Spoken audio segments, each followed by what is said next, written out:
Well, forgive me, but I think that's a really silly question. I mean, it's one of the greatest and best loved sitcoms ever in the history of British television.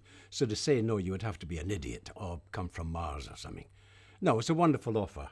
And they got in touch way at the end of last summer and said, we're planning on doing this in the spring. Are you interested? And instantly I said yes. It was a joy.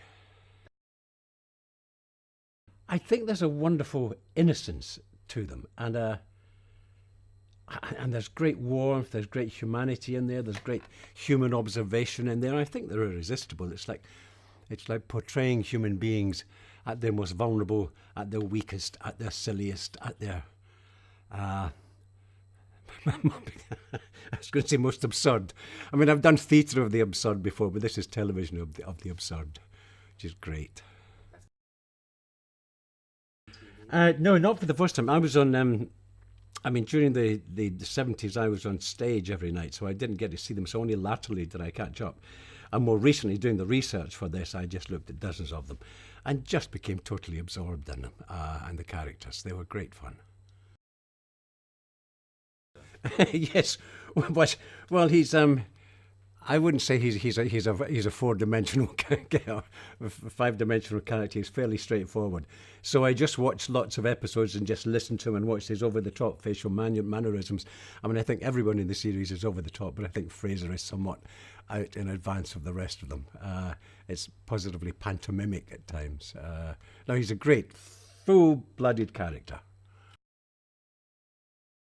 The plot of Strikes for Frazer hangs around the fact that Mainwaring's commanding officer comes up from headquarters and allows him to promote two more corporals or lance corporals from within his team.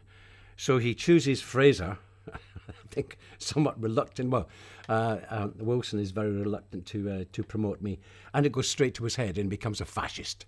So he starts to put all his colleagues on charges that bring the death penalty, that bring life imprisonment, desertion from your post, cowardice in face of the enemy. He trumps up all these ridiculous charges. So his promotion doesn't last very long. I think it lasts about the space of one episode. Yes. And then his stripe disappears.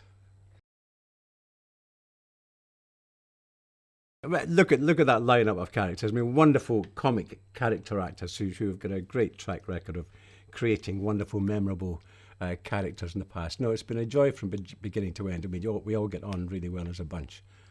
And that's good. It only takes one to disturb the equilibrium, but not in this. It's been a pleasure, great pleasure. Well, Ben knows his stuff. We know we're in safe hands. That's what we've all been saying together. It's great because something like this, where you're dealing with a live audience, you're trying to marry your theatrical instincts with your camera instincts, and you can fall between two stools in a sense. But Ben absolutely knows his stuff because he's done plenty of this kind of work. So it's been a great security for us to have Ben at the helm.